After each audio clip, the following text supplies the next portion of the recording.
자, 이어서 월간 부동산 10월 회장 두 번째 내용 화면으로 만나보시겠습니다. 최근 정치권을 뜨겁게 달구는 이슈가 있습니다. 바로 성남시 대장동 개발 사업과 관련한 화천대유 사건인데요. 유력 여당 대선 후보뿐만 아니라 야당의 주요 인사들도 복잡하게 얽혀있는 화천대유 사건. 연일 문제가 터지고 있는 성남 대장동은 바로 도시개발 사업 지역입니다. 경기 성남시 대장동 일대 논밭 96만 제곱미터, 약 29만 평의 아파트 5,903가구를 조성한 대장동 프로젝트는 국내 도시개발 사업 중 유례를 찾기 어려울 정도로 크게 성공한 사례입니다. 통상 도시개발 사업은 수많은 지주를 설득하는 등 까다로운 인허가 절차를 밟아야 하기 때문에 사업 착수부터 아파트 분양까지 10년 이상 걸리는 경우가 대부분인데 대장동 프로젝트는 이를 3년여 만에 해결했습니다. 이는 수익성 면에서도 나타나는데요. 시행사인 성남의뜰의 수익성도 높지만 성남의뜰 컨소시엄의 자산관리 회사로 참여한 화천대유의 수익성은 전무후무한 기록이 될 것이라는 게 건설부동산업계와 부동산 금융업계의 분석입니다. 금융감독원 전자공시에 따르면 자본금 3억 1천만 원인 화천대유의 지난해 이익잉여금은 1,540억 원입니다. 또 화천대유의 지난해 영업이익률은 21%로 매출액 6,970억 원, 영업이익 1,479억 원에 달하는데요. 이는 수익성이 높은 회사로 손꼽히는 삼성전자보다도 훨씬 높은 수준입니다. 사실 도시개발 사업은 시행자가 많은 위험 부담을 감수하고 진행하는 사업이고 이처럼 크게 성공한 사례가 많지 않은데요.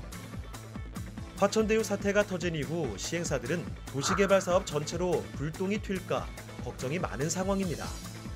특히 국민적 정서가 나빠져 규제가 강해지고 사업 규모가 축소되는 것에 대한 걱정과 함께 중장기적으로 주택 공급 위축까지 우려되는 상황. 오늘 이 시간에는 대선을 앞둔 현 시점에 전 국민적으로 관심을 끌고 있는 화천대유 사태의 현황과 더불어 도시개발 사업의 양날의 검에 대해 부동산의 시각에서 집중 분석해 보겠습니다.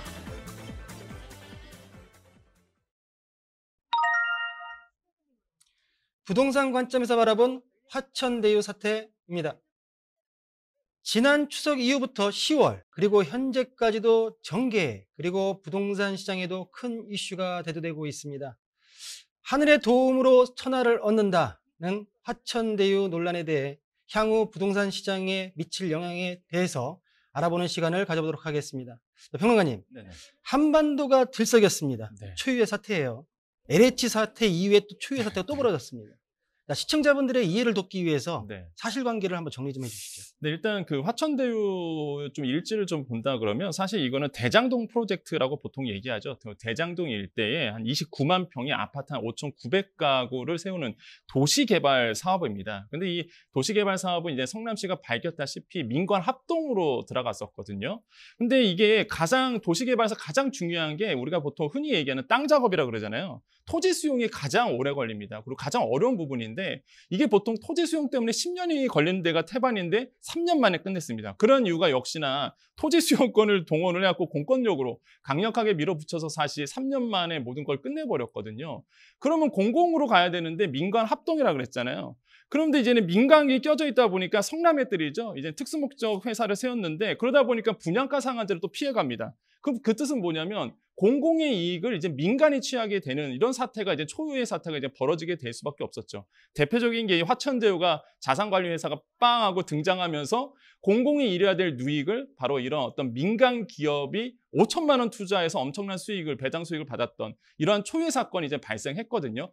핵심은 뭐냐면 도시개발 사업이 이제는 과연 이제는 토지를 주는 이제 토지주들 입장에서는 도시개발 사업 들어간다 그러면 학을 뗀다는 거죠. 지금은 내가 왜 토지를 뺏겨? 왜 내 땅을 해서 민간업자한테 왜 줘?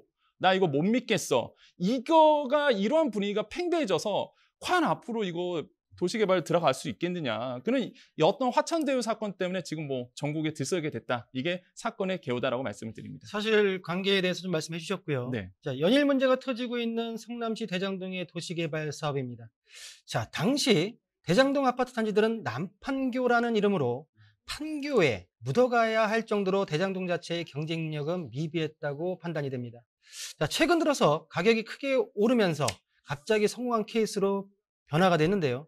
자, 교수님, 네.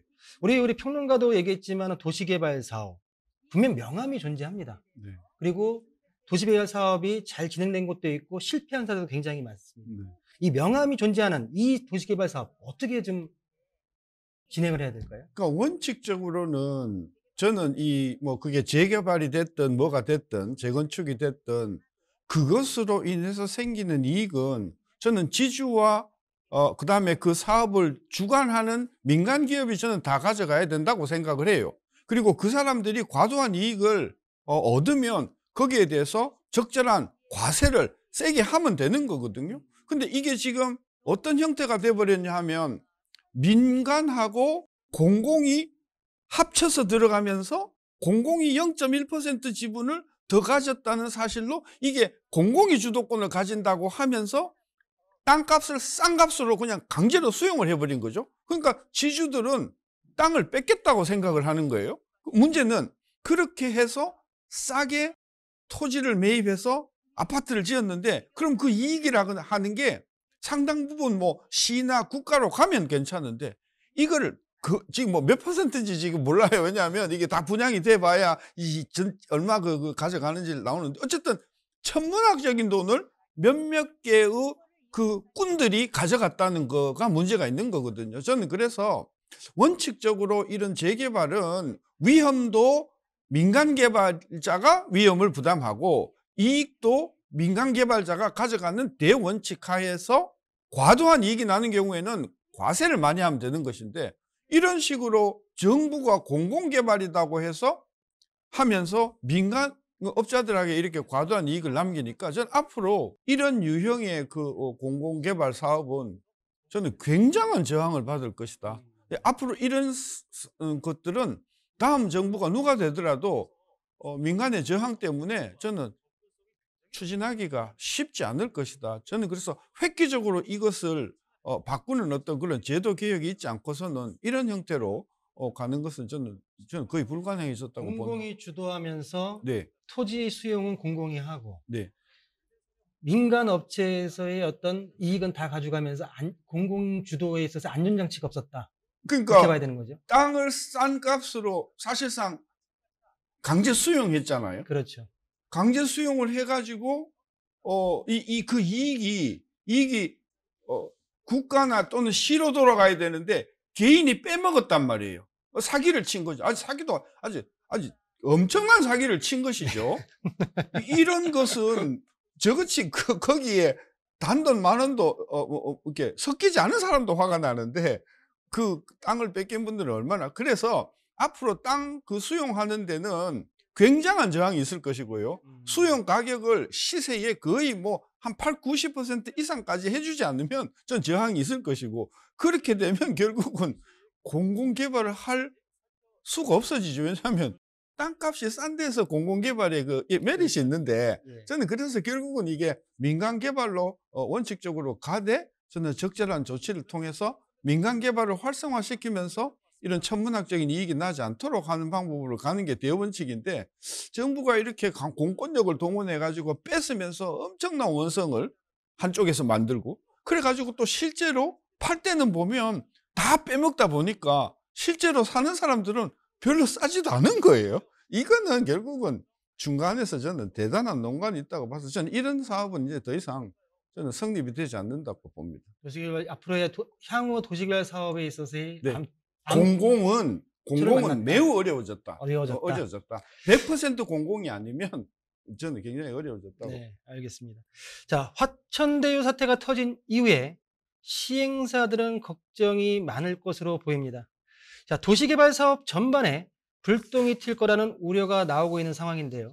자, 토건 세력이라는 말이 나오듯 시행 자체에 부정적인 인식이 퍼지는 우려, 그리고 국민적 정서가 나빠져 정부 규제가 강화됨에 따라서 공급까지 위축될 수 있다고 생각이 지금 말이 나오고 있습니다. 평론가님,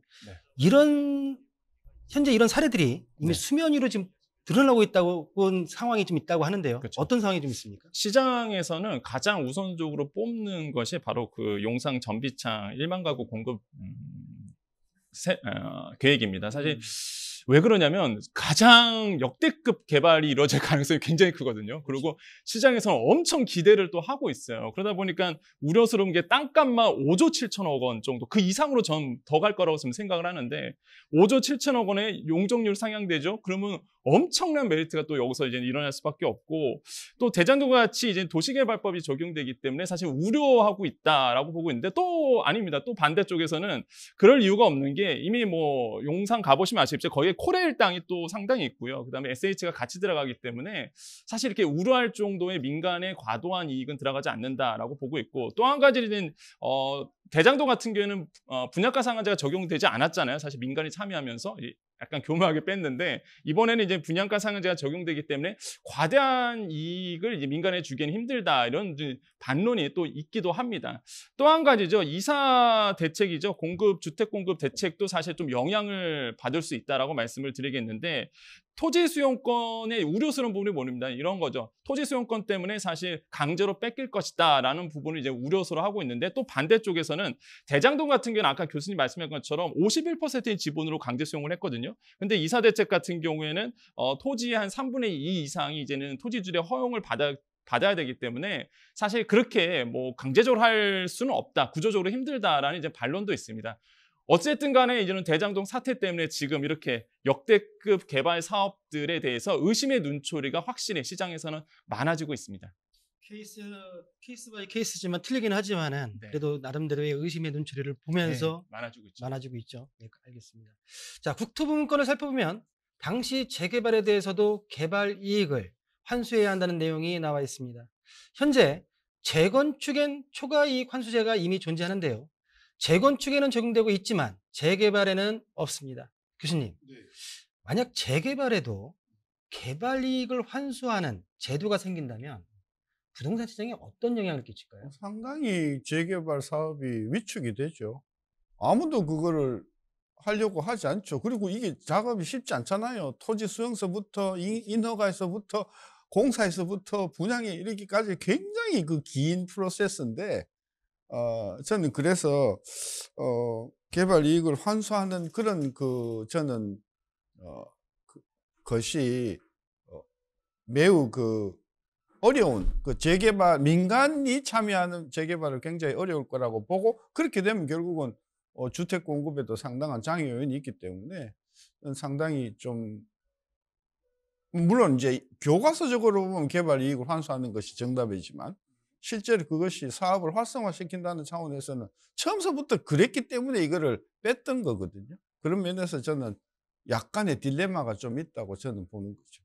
재개발의 영향을 재개발 초과이익에 대해서 환수를 하게 되게 되면 진행에 대한 부분이 쉽지 재개발을 않다. 적극적으로 추진하려고 하는 동인이 상당히 상세가 되기 때문에 저는 그것이 적극적으로 좀 전에 앞에 답변하실 때는 이익에 대해서, 과도한 이익에 대해서는 어느 정도 환수 제도가 필요하지 않겠냐라고 말씀하셨는데, 재건축도 이익이 있고 재개발도 분명히 이익이 있습니다. 시점으로 봤을 때, 시기상으로 기간으로 봤을 때는 그러니까 이익이 나고 나서 그 실현된 이익을 가지고 과세를 하는 것은 저는 그것은 합리적이라고 봐요. 근데 그러지 않고 개발 이익을 사전적으로 이렇게 이 강제적으로 환수를 해버리면 그 사업을 추진하려고 하는 사람들의 동인을 상당히 죽여버린다는 거죠. 네, 그렇죠. 그래서 그 사업이 적극적으로 추진이 되지 않는다는 것이죠. 그런 면에서 딜레마가 있을 것이라고 보는 거죠. 네, 우리 교수님께서 재개발 초과이익 환수에 대한 의견을 좀 주셨고요. 자, 시기적으로 현재 대선이라는 큰 이슈가 있습니다. 화천대유 사태에 대해 여야의 입장이 확연히 다른 모습을 보이고 있는데요. 평론가님, 네.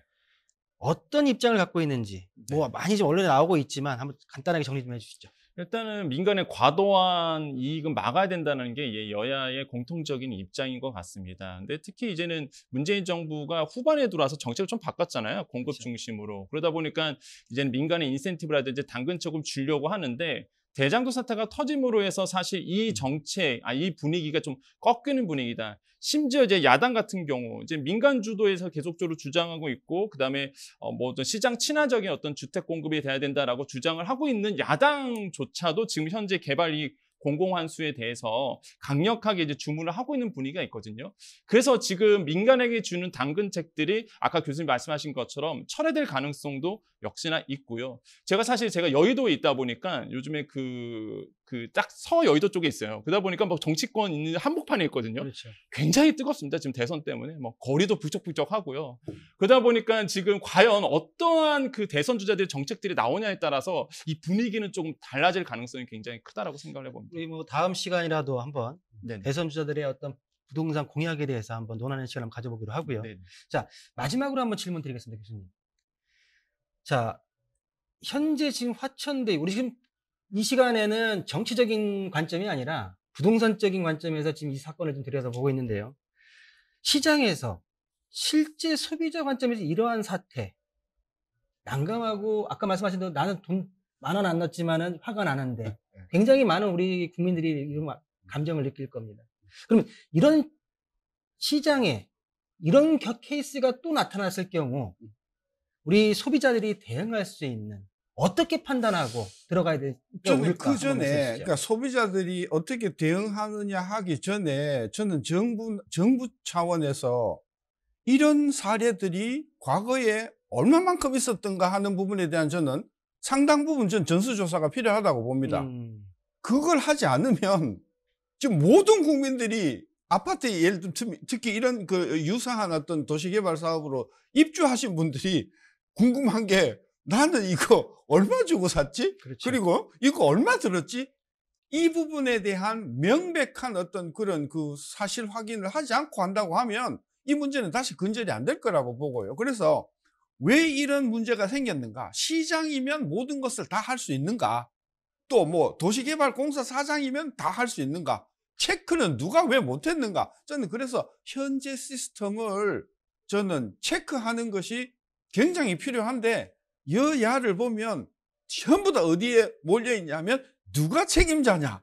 누가 배임이냐? 요것만 지금 관심을 가지고 있기 때문에 왜 이런 일이 생겼고 이런 일을 예방하려면 뭘 어떻게 해야 되는가에 대한 논의가 전혀 없어요. 저는 그래서 아까 소비자들이나 국민들이 어떻게 대응해야 하는가 그건 그 다음 문제고요. 이런 일이 다시는 생기지 않도록 하려면은 뭐가 어떻게 되는가 이 부분부터 좀 전문가들이 좀 언론을 통해서 말씀해 줘야 되는데 지금 전부 다 지금 뭐 그분이 누구냐 여기에 전부 관심이 가 있기 때문에 저는 문제의 초점을 또 흐리고 있다고 봐서 물론 대선이 끝날 때까지는 저는 그런 게 안 나올 거라고 봐요. 그러나 국토교통부 차원에서는 이런 문제가 왜 생겼는가 지난번 LH 사태도 그랬잖아요. 그렇죠. 왜 생겼는가에 대한 저는 백서를 준비해서 정말 국가를 위한 국토교통부라고 하면 이런 문제가 생긴 원인, 맹점, 제도적인 맹점 이런 것을 빨리 밝혀내어서 다시는 일어나지 않도록 저는 국민에게 확신을 주는 게 저는 그게 먼저다. 그리고 나서 그 다음 문제는 실수요자들은 왜냐하면 실수요자들은 만약에 그것만 밝혀지고 그것만 대책이 마련되면 실수요자들은 걱정할 필요가 없는 거죠, 사실. 그럼 교수님 말씀으로서는 일단은 시스템에 뭔가가 잘못된 부분을 고쳐서 그러죠. 온전하게 제대로 된 시스템을 갔을 때 있도록. 실수요자가 올바른 판단을 한다. 국민이 신뢰할 수 있는 제도 보완이 되었는 것이 먼저 중요하다. 저는 그렇게 봅니다. 알겠습니다. 자, 두 번째 이슈로 최근 온 나라를 분노케 한 화천대유 사태를 부동산 관점에서 살펴봤습니다. 자, 이어서 마지막 주제 화면으로 만나보시죠.